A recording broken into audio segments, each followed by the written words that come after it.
My parents' house is also my wife's house. It's only natural for you to pay for the rebuilding of my parents' house." My husband suddenly started saying outrageous things. My parents-in-law, who are in favor of rebuilding the house, came up with an argument that I couldn't understand. Wives are supposed to understand this without having to say all this stuff, right? "That's right. A wife should support her husband. If your husband says to pay for it, then do as he says." When I told them I wasn't going to pay, my mother-in-law gave me a hard time. "My kind son decided to marry a trashy woman like you. Don't be selfish." I can't take it anymore. I need to get out of here. Thus, I strongly decided to get a divorce. My name is Emily. I was 34 years old when I married Ryan, the same age as me, and I've been living with him for 5 years. Since the beginning of our marriage, I have had the word divorce in my head on a daily basis. The first time it came to my mind was when Ryan suddenly quit his job. "I quit my job today," Ryan told me as soon as I got home. He had been working for an electronics company since he graduated from college, with a decent salary and a good bonus. I, on the other hand, work for a foreign cosmetics company and make about the same as Ryan. So when we got married, we decided to share equally in living expenses, rent, savings, and other money matters. And then he suddenly quits his job. "I'll choose the next job I want. Until then, Emily, please support us." Not only did he resign on his own accord, he also abandoned his living expenses. Hey, that's not what we talked about. Of course, I tried to talk him out of it, but he didn't care. "I've been thinking about retiring for a long time. Now that I'm married to you, we don't need my earnings to survive, right? Then I wouldn't have to do a job I don't want. I already know what I'm going to do next." Are you saying you're counting on my salary? That's too selfish. "I'm not asking you to let me be unemployed forever. Why can't I count on you for a few months?" A few months? You better promise me. I thought it would be impossible to support a family on my salary alone, but when he told me it would be a short term of a few months, I thought I might be able to do that. Looking back, that was probably a bad idea. At the time, I had just gotten married and I was still in love with Ryan. I forgave him before I heard any details about his next job. 3 months later, he finally got another job. But the pay is less than 2/3 of what he was making before, and he doesn't get a bonus. Ryan insisted that it was the best job he'd ever had because he got a lot of time off and the work was easy. I was beginning to distrust Ryan's insistence. Was he really willing to help support this family? My fears turned into certainty. My husband and I were at my parents-in-law's house when he started arguing with me about living expenses in front of them. "It's not fair to put money in the house at the same allocation as before, even though my salary has gone down. Dad, Mom, don't you think so?" When my in-laws heard that, they made me look bad, and they justified Ryan's actions. "It's a wife's job to support her husband. If Ryan's salary got lowered, then Emily, you should be putting in more money into the house." That's right. You're his wife. You have to support your husband. Ryan changed jobs to do what he wanted to do. You should be proud of that, right? Ryan got his parents on his side, blaming me. "See? My parents are saying this, so it shouldn't be a problem." I knew he never wanted to support each other from the beginning. I thought about getting divorced many times, but after being married after 30 years old, I was afraid of being single. I reluctantly accepted Ryan's and my in-laws' requests. I agreed to take care of the situation by asking Ryan to pay me 1/2 of what he had been paying before. But this was just the beginning. Ryan, a vain man, began to use the money we had saved together to buy things he wanted without consulting me. It seems that Ryan is a lot like his parents. His parents are just as vain as him. My mother-in-law has been a stay-at-home mom since they were married, saying that it's not very presentable to work. And my father-in-law also said it's not cool to work after retirement. So, they both live on pensions. And yet they ask me for money to live on. It's the responsibility of a child to support a parent who lives on a pension, isn't it? That's right. You're supposed to give us money. I could understand if they asked their son Ryan, but asking me, his wife? But I tolerated all of that. It would be wrong to say I tolerated it. I just didn't fight it. I was already exhausted from working and housework. After all, I had to earn the money that Ryan didn't pay. And that's not all. Ryan began to say that he was going to rebuild his parents' house. If he has some idea about where to get the funds for it, then it would be fine. But he thought, just let Emily pay for it. And all he wanted me to pay for their ideal house. When his parents heard this, their eyes lit up and they agreed with him. Eventually, they got into the swing of things and started saying, I want this and I want that. I thought, this can't go on like this. I hurriedly interrupted him. Wait a minute. I never agreed to this. How much do you think it would cost to rebuild? Ryan sighed in annoyance. My in-laws stared at me with a look of disgust on their faces. Hey, you know you're my wife, right? My parents' house is your house too. So of course, you'll pay for it to be rebuilt. And my in-laws also came after me. That's right.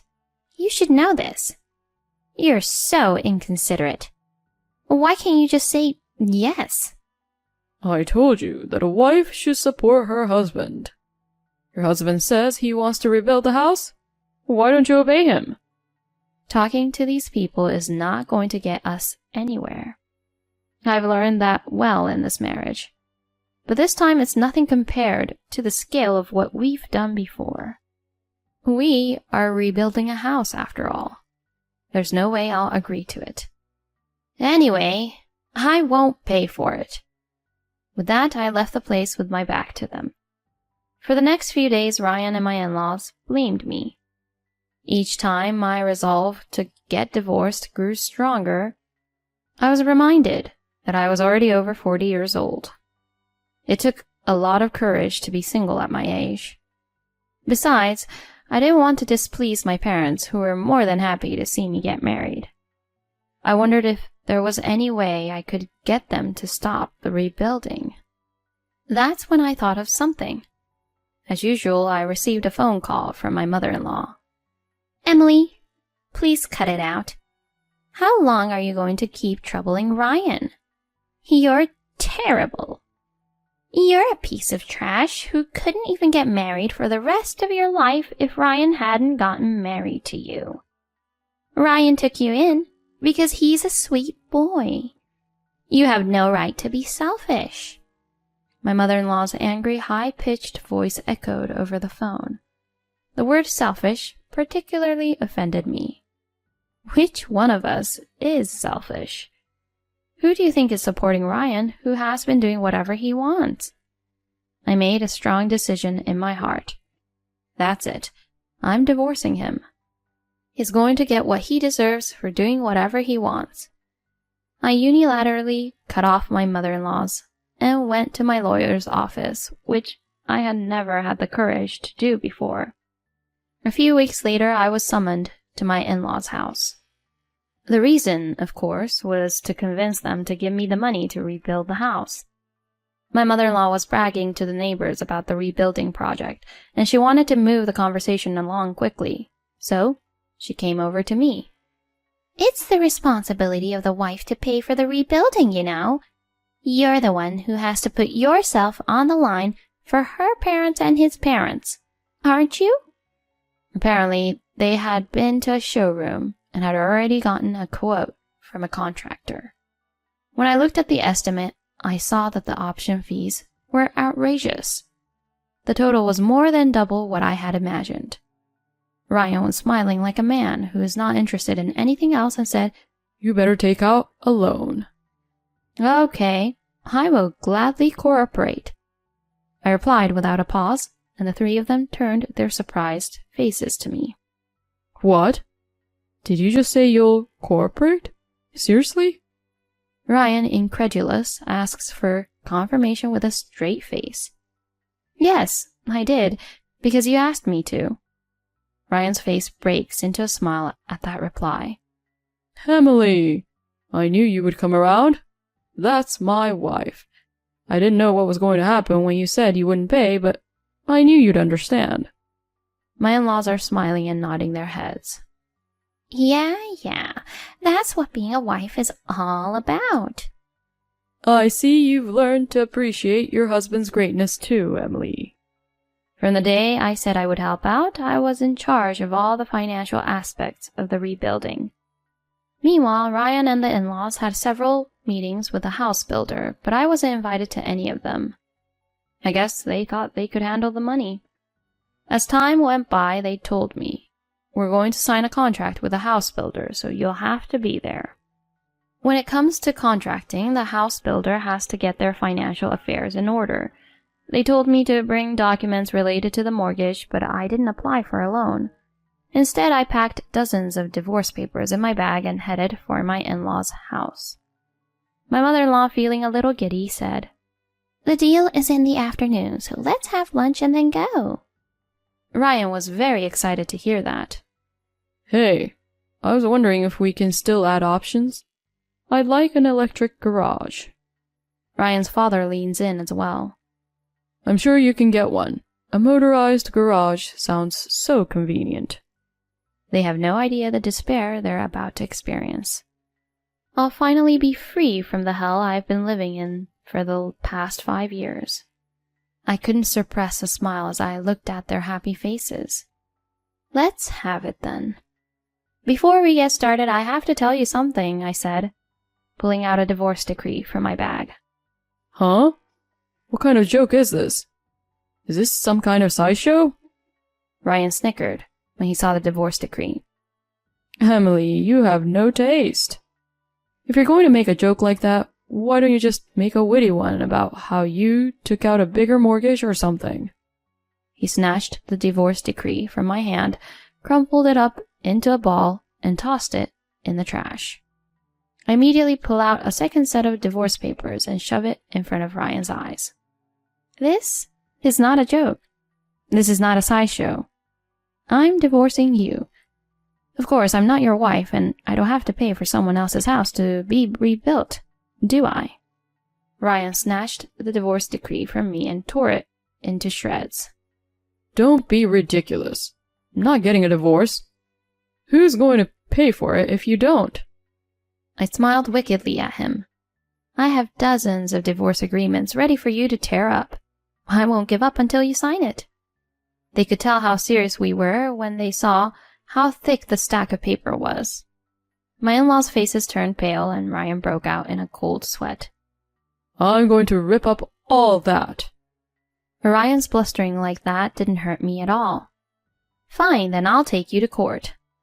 And then a scream that I couldn't even describe escaped from my mother-in-law's mouth.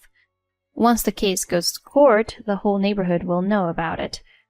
There was no way these vain people would let this get settled in court. That's why I was able to come on strong. If you don't sign the divorce decree right now, we'll go to court. I've already consulted a lawyer. Your demands for money, your unauthorized use of our common savings. They say with this much evidence, I'll win the case. Wait a minute. But you're my wife. Ryan's scared and he began to beg. It's your job to support me and my parents. I'm sorry I took the liberty of using our mutual savings, but it's my savings too, so it should be okay to use it, right? I can't believe you still haven't changed your mind. I can't help it now, I yelled at him. I don't have any obligations to do that. Besides, you only put money in our joint savings account for the first few months. After that, it's been my money that I've been saving by myself. It's not money you're allowed to spend on your own. And then my in-laws, who had remained silent until then, intervened. Emily, please, reconsider. This is also a way for you to show your filial piety. Your money will be used to make everyone happy. Don't you think that's a wonderful thing? That's right. You can't just suddenly divorce. Let's talk about it again. Make everyone happy? What are they talking about? I could feel the blood rushing to my head and my face heating up. Are you kidding me? Everyone's happy? You only think about your own happiness. My happiness is not here. Even if we talk it out, it won't get resolved anyway, will it? I've been unhappy ever since we got married. I countered, then turned my cold gaze on Ryan. I don't care if you don't sign the papers right now. Do you really want to be the subject of neighborhood gossip for extra money and time? This comment triggered a sudden argument between the three of us. Hey, I don't want to be the subject of neighborhood gossip. This happened because you don't take better care of Emily. Mom, you used to buy clothes and shoes with Emily's money. I'm so disappointed in both of you. I can't believe I was part of a family with such terrible people. I feel ashamed of myself for not divorcing my husband sooner. The argument didn't seem to be ending, so I forced my way in. So, will you sign it or not? I told him coldly, and Ryan got teary-eyed and started to beg. Wait. Let's talk this out. Talk? There's nothing to talk about with you. Okay, enough with the rebuilding. We can start over, and I'll make sure to pay my share. Start over? With you? Are you kidding?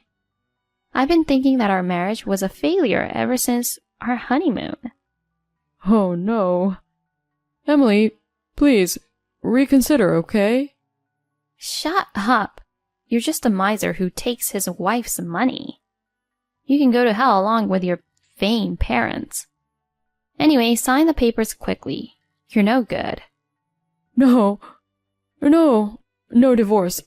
Then all of a sudden my mother-in-law screamed, Sign the papers. I don't want the neighbors to look at me funny. You need to throw away a wife who acts like this. With my mother-in-law on the verge of insanity, Ryan reluctantly signed the divorce decree. I immediately took the divorce agreement and left the house without saying a word. I heard Ryan's mosquito-like voice behind me, but I didn't look back. The divorce went through without a hitch. I had been secretly preparing to move out of the house, so the move went smoothly. The house that Ryan and I were living in was rented in his name, and the rent was deducted from Ryan's account. Even though it was his account, I was the one who paid the rent every month. Eventually, after my divorce, Ryan was unable to pay the rent, so he moved back in with his parents. After the divorce was finalized, I get alimony payments from him. In addition to the emotional distress, the money he spent without my permission and the money he gave to my in-laws amounted to quite a bit of money. The in-laws are the ones who care most about what others think of them. The fact that their son is divorced has caused them a lot of damage. They didn't want to make things worse than they already were, so they paid the amount of money I asked for without complaint. Of course, they don't have much money because their son has a small income and they are an elderly couple living on a pension. As a result, they ended up in debt. They are still living in the rundown house. My parents-in-law have been working part-time and Ryan has started working the night shift at his job. I, on the other hand, have returned home to live peacefully with my parents. My mother and father were surprised at first, but when I told them the reason, they welcomed me warmly. From now on, I'm going to take good care of my parents, which I haven't been able to do until now.